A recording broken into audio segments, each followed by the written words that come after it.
Welcome in to another episode of the Roll Tide Rewind with Cameron Dickinson of Detroit, Michigan. How are you doing, Cam? I'm doing good. How about you? I'm enjoying my time visiting Tuscaloosa, Alabama for this. We're celebrating Christmas this week, so it's been a good time. Not the Saturday game yesterday was not a fun time, but we did witness Alabama's basketball team have a 39-point lead at halftime today, so we were doing great with that. Did you go? I did. We went to UTSA, had no chance. But I like Austin Claunch, former Alabama assistant. I hope he gets everything figured out with the 267th ranked Ken Pom team in UTSA. But moving on to the Alabama side of this, Alabama's run game has not been great. Yesterday against Georgia, Alabama had -3 rushing yards, net rushing yards. The only time that has ever happened in Alabama history was the 1968 Gator Bowl. That's a stat, ladies and gentlemen. But could Alabama's run game be what benefits them the most against Oklahoma? I have this theory that I think Alabama's run game is going to be the reason if Alabama's to beat Oklahoma, it's because we ran the football. Cam, what do you think about the run game being the X factor for the Oklahoma game? Yeah, I think it'd be great to rely on the run game. I think the only issue with relying on the run game is you're going to kill a lot of clock. And if you're the better team, then having more possessions is going to decrease the variance. But if you're running the ball well, it doesn't matter. And if you're going to run the ball, you can play a possession game. You can limit turnovers, and turnovers were the issue in the last Oklahoma game. Yes, I absolutely agree. Now, Alabama did fumble the ball a few times, but it was recovered by Alabama. The other turnovers were interception, a tie strip sack, and then the fumble on the punt return. But running back wise, Daniel Hill did fumble the ball once, but it was recovered out of bounds, I believe, by the Oklahoma, or maybe recovered by Loxier Brooks. It was one of the two. It was by Loxier Brooks, now that I remember. But one thing I was impressed about in the Oklahoma game was our short yardage situation. We routinely beat Oklahoma, in short yardage with Daniel Hill. He had 15 carries for 60 yards. You can even see, sometimes we just had to get creative. And I think snapping the ball directly to Daniel Hill was our most successful play against Oklahoma. It gave us 2 different touchdowns. But offensive line I was impressed with the offensive line blocking in this game, especially in short yardage. But you see here, run game's been struggling for a while at this point. Alabama was a laughing stock in the run game, still is. But you see here, Alabama kind of does run. They get really smart with the run game. Ty acts like he's audibling to the sideline, and they're just going to snap it right to Daniel Hill. All he does is he falls forward, man. That's all this. Whenever he gets hit, he gets the extra yard. What do you think about Daniel Hill in short yardage situations? Yeah, I mean, I don't know how Jay Miller is going to be coming back into from his injury. I think he was listed as questionable for the Georgia game. But Daniel Hill in the Oklahoma game, and I want to say the game before, was it Oklahoma? Yeah, Oklahoma was the game before Auburn, other than Eastern Illinois.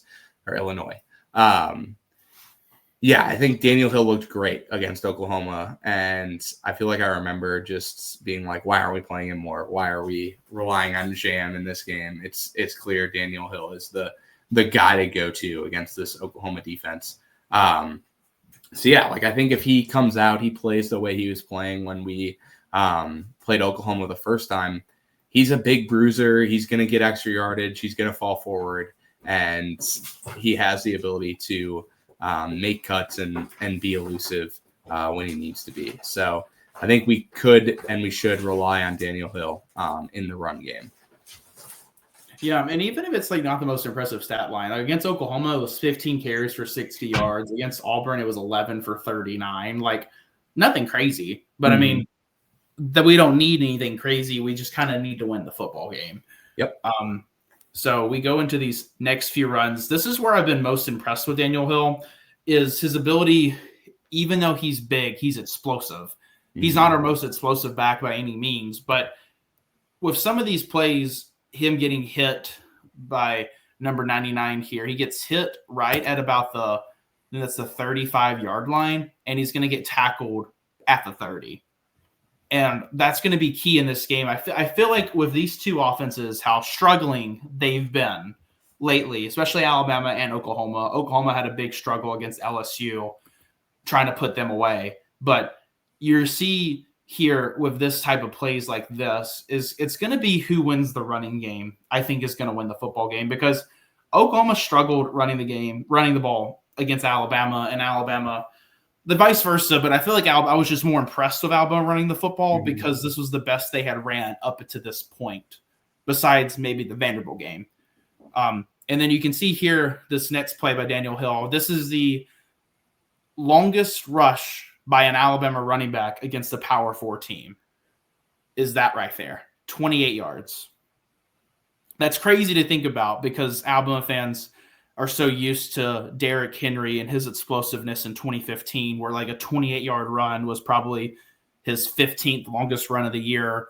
You're used to Najee Harris. You're used to Brian Robinson was pretty good in the 1 year that he was the main running back. Jahmyr Gibbs, who Cam has very much loved to see on the Detroit Lions roster. But yeah, just the lack of explosiveness has been noticed this year. But I feel like because Jam Miller, we're unknown on how he's going to be. And Daniel Hill is someone we're probably going to have to rely on. We're probably going to have to rely on A.K. Deere, who didn't really get many touches against Georgia, which I feel like he's going to have to get more touches. I talked about how he could be the most explosive back we have, but we just haven't really utilized him yet. Well, against Georgia, really didn't utilize him. He ran the ball, I think, 2 or 3 times. Mm-hmm. So what do you think about just how important the run game is going to be for this Oklahoma game?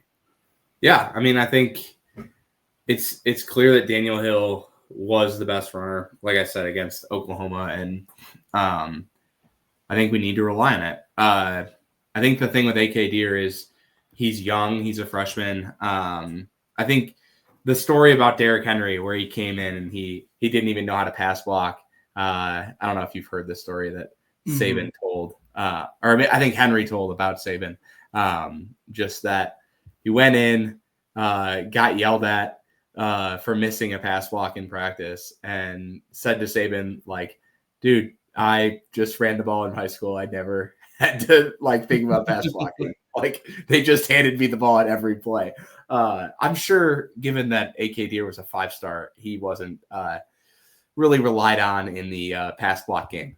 So it's a big learning curve, and it's hard to have a guy out there that when he's out there, he's either running a route or getting the ball handed off to him, and the defense can just key in on, oh, this guy's not going to stay in the backfield. We don't have to worry. We can blitz a guy and not worry that this guy's gonna be a blocker. They're not going to rely on him. So kind of takes away one of the many different plays you can call when a guy is in the backfield that doesn't know how to pass block. So I would assume don't have any confirmation that is the case, but usually and typically that's why freshman running backs aren't getting played as much, especially when they are as explosive and highly recruited as A.K. Deere.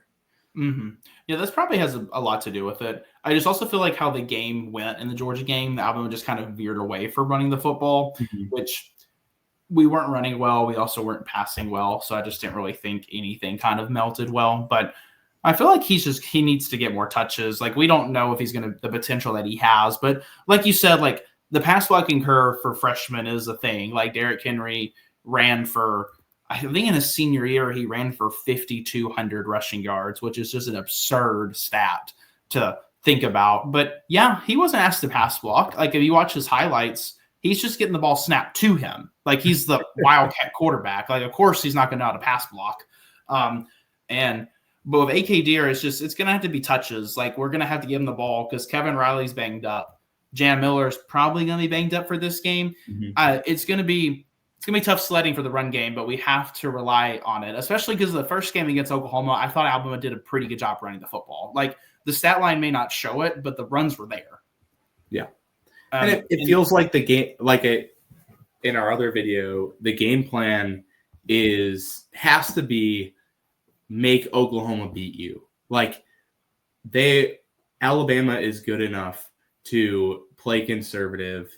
They put up enough yards in the previous game that you don't have to make the huge play. You don't have to take a deep shot. You don't have to I'm getting pressure. I need to throw this ball out that if we make this catch, it's going to be a highlight reel play. It's going to be the top 10 plays of the day on ESPN. It's no, make this 3 yards, cloud of dust. And if you don't get the first down, you punt it to Georgia or not Georgia, Oklahoma, and make them have to beat you. I think you're going to go into that LSU game. Mateer threw 3 interceptions in the LSU game because they were down and they needed to come back. And it was clear that the offense couldn't do that against a very, very good LSU defense. And I think Alabama's pretty comparable in just strength to the LSU defense. So I think it's just put the ball in Oklahoma's hands. You've lost 2 straight years to Oklahoma because you tried to make these great plays. You tried to play your game coming in. It's okay, they want to rely on their defense. Why don't you rely on your defense and just put the onus on them on beating you? No, yeah, definitely you gotta let Oklahoma beat you. Don't hand the game to them. Kind of what Alabama did this past time. Yeah, and last year. I mean, for sure. No, I forget about that game sometimes. But a good game to forget. It's a good game to rid of the memory. Yes. Last thing we'll talk about for the run game. How important is Ty Simpson in the run game in this game? Is it just simply avoiding sacks? He was sacked 4 times against Oklahoma last time they played.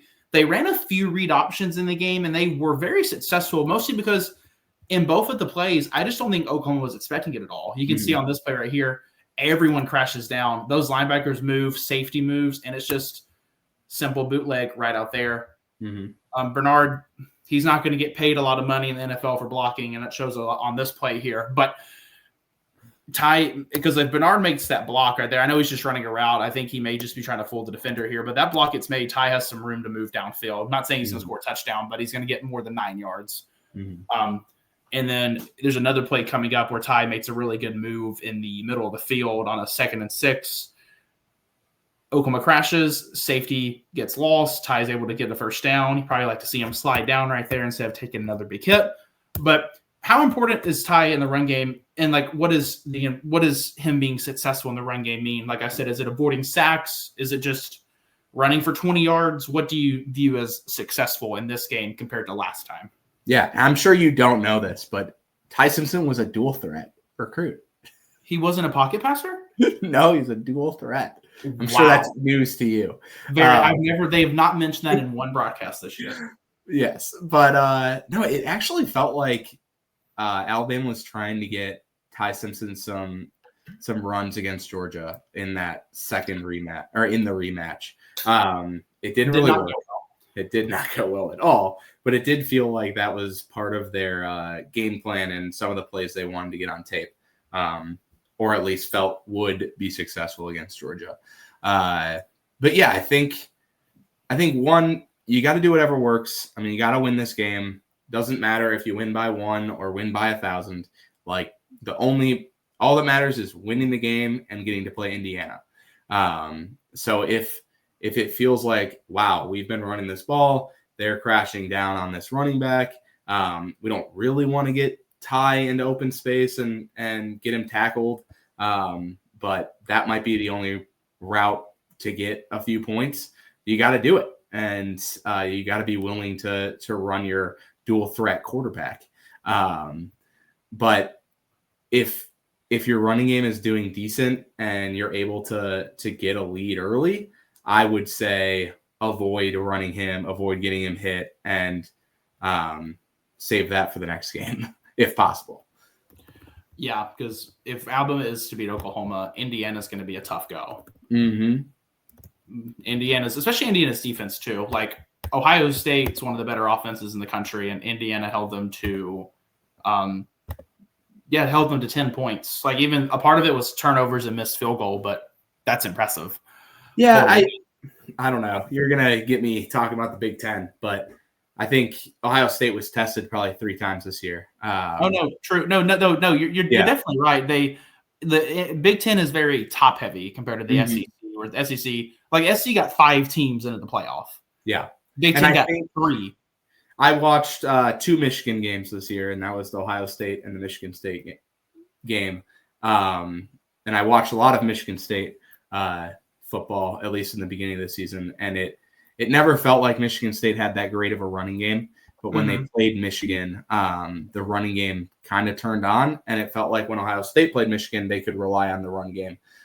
So it felt like Michigan's run defense wasn't great, at least in those games. I'm not sure how it was the rest of the season. But I think about Ohio State against Texas.